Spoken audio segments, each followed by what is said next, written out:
Sacha, bonjour Sacha, content Bonjour de te Nadia, voir. bonjour à tous. On va parler sport et surtout respiration. C'est plus moi ça.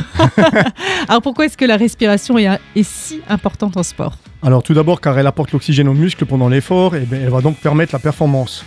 Mais elle va aussi permettre d'évacuer le dioxyde de carbone et éviter l'acidose lactique qui engendre souvent l'arrêt de l'effort.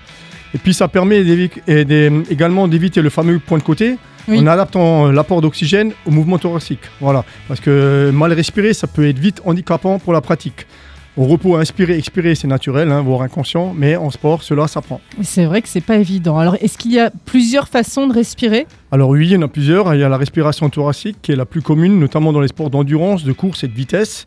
Et puis il y a la respiration aussi abdominale, la plus utilisée en relâchement de tension, notamment dans les sports de précision comme tout ce qui est tir, carabine, etc., le pilates, le yoga, le tai chi. Là, on est plus en relâchement. Et ça sera forcément donc moins utilisé dans les sports d'endurance car les muscles abdominaux ils sont plus relâchés.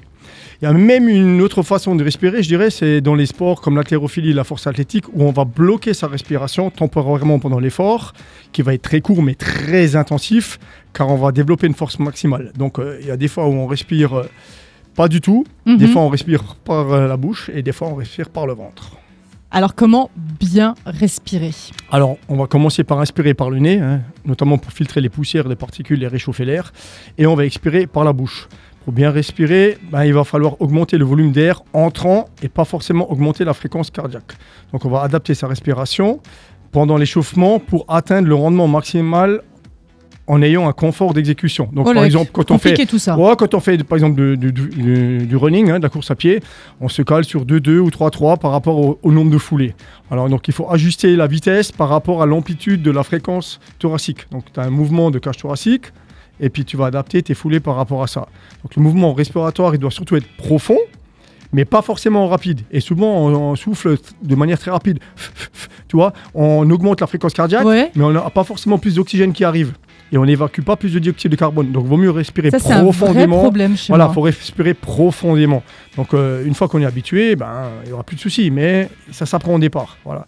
Alors, et pour ce qui est exercice musculaire, donc parce que ça c'était plutôt pour ce qui est cardio, mais pour ce qui est musculaire, on va éviter le blocage respiratoire, sauf pour les sports de force maximale, comme je l'ai dit avant, parce que là, des fois, on bloque pour augmenter sa force.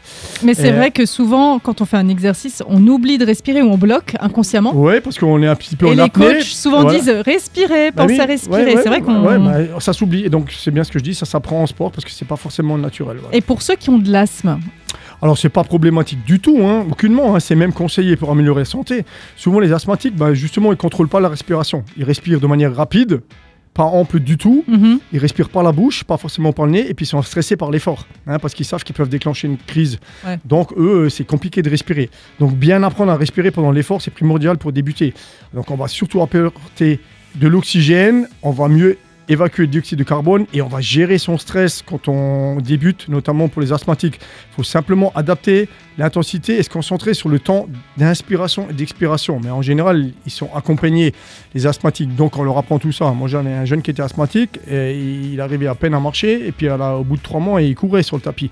Donc parce qu'il a appris, pas seulement à courir, mais il a appris à respirer correctement et à contrôler ses émotions, notamment quand il sent qu'il n'est pas bien et qu'il a peur de faire une crise d'asthme, justement. Voilà. On termine avec le mot de la fin de notre coach Sacha. Alors, être ou bien-être, j'inspire comme j'expire. J'inspire comme Shakespeare. Et voilà.